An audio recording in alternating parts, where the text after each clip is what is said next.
Wow, the night is so bright it makes Enchanted Mobs videos look tame by comparison. I bet you anything that beyond those trees the map drops endlessly into nothingness. This torch's glow isn't centered around it.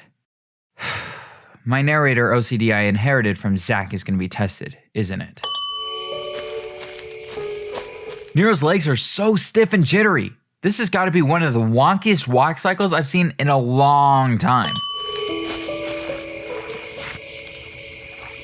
Last time I checked, since a flame heats the surrounding air, expanding and rising, it should always be pointing skyward unless there's a very strong wind. This is so obviously a baked-in animation for the torch model. Had the character even pretended that this was a real flame and kept the torch upright, this would have been infinitely more believable.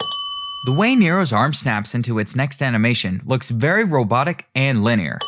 This chest looks warped by the water, when in a previous shot it looked fine. It may be an unintentional side effect of trying to render a mirage in the water.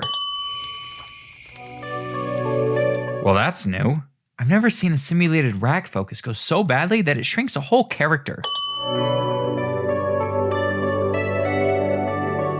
The flames animation restarts when the camera zooms in. Nero's glasses only briefly reflect the stars, despite the fact that they're constantly facing the sky.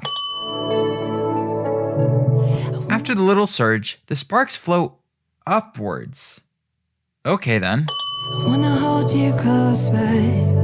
There's this strange line around the edge of Agnia's face. Is she wearing a mask? My mind is torn up. I never thought it'd be like this. Light should not be streaming in from this hole in the wall, as the light source is coming from behind Agnia. That sure is some reflective skin you've got there, Agnia. Like a broken record. Pre-experiment Agnia's eyes are open in the shot, and then closed in the next. Also, the lighting is different between these two shots. The bubble animation restarts at the beginning of the shot. So we never do that, so here we go. There are only bubbles in the left tank. What about the others? This is unfair tank treatment. Zach's shoulder shines for one frame in this scene.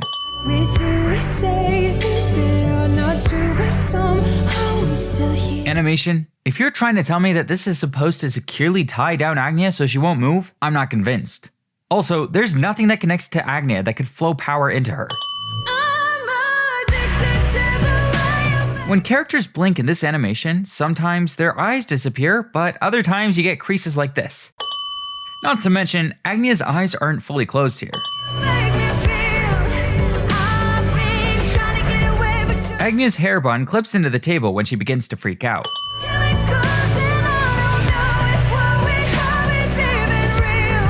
The protein structure of the DNA strand here doubles at the red genes, but at every other part it's only got 1 pixel per protein. I eagerly await the next Minecraft update with adenine, guanine, cytosine, and thymine blocks to really give this shot some scientific accuracy. There's a lighting glitch at the bottom of the screen. As we go up the DNA helix, there are a little set of blue lights following the proteins.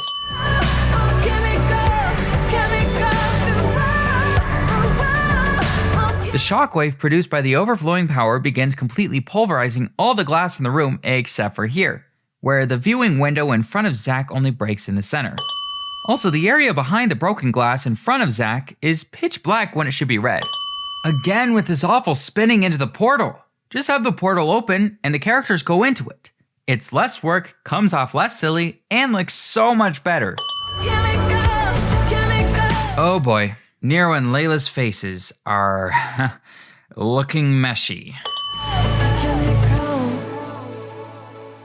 Strange for the ceiling light to not illuminate the pillars and walls. Agnia's hair falls forward as this shot begins, indicating dynamics for the shot just started, when they should begin before it, so it's less noticeable.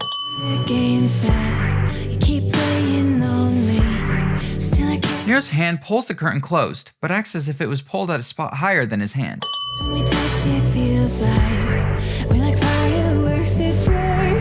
Again with these face plates. These people must have the best masks in the market.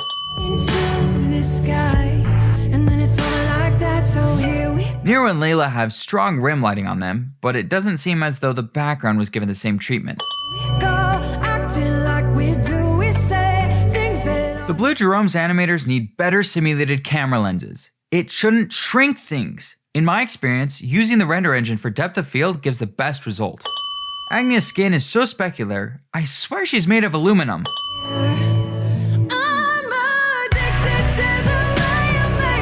This run cycle has no ups and downs. Come on, guys! These are basic animation principles! Also, Agnia clips into the ground while she runs. It's the opposite of floating, she's sinking.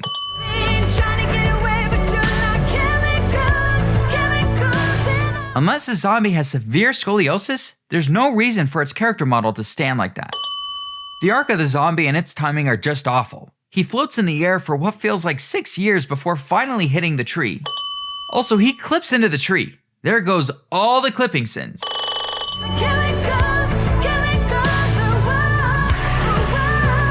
Agnia should have bounced at least a little bit after such a big fall, regardless of what reality she's in. Whoever animated this punch needs to go back and study the basics, because that's not how you do anticipation or easing. The wall also explodes in a different area than where she punched. Only 5 blocks came out of a space that housed 7. Didn't realize Agnia could just erase matter. Where did these guys come from? They weren't in any of the previous establishing shots.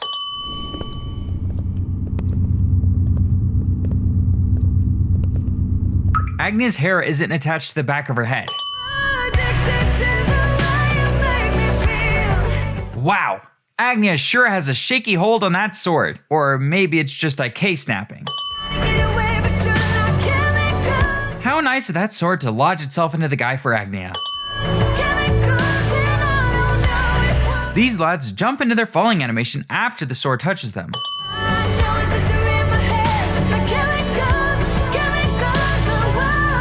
Boy, Agnia must be nervous. She's so shaky when she pulls the sword out of this guy. Agnia's eyebrow takes inspiration from anime and shows up over her hair in this shot.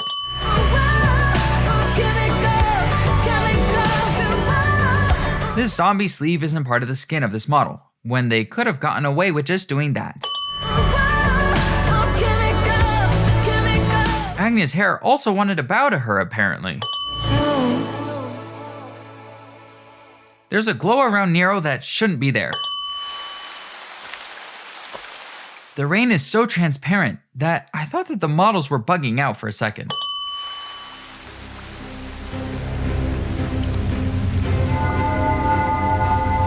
The reflections on the sword randomly darken in a frame here.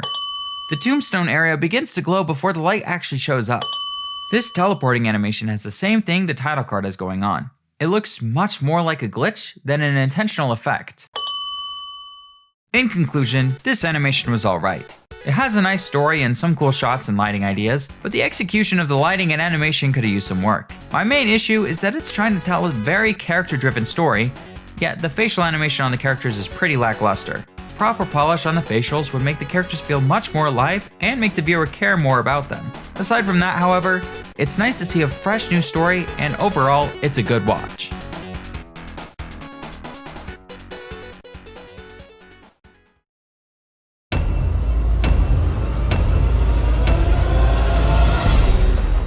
Failure again! Capture him! Uh-oh. What the hell was that?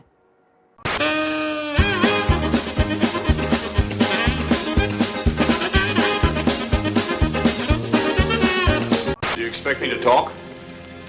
No, Mr. Bond, I expect you to die.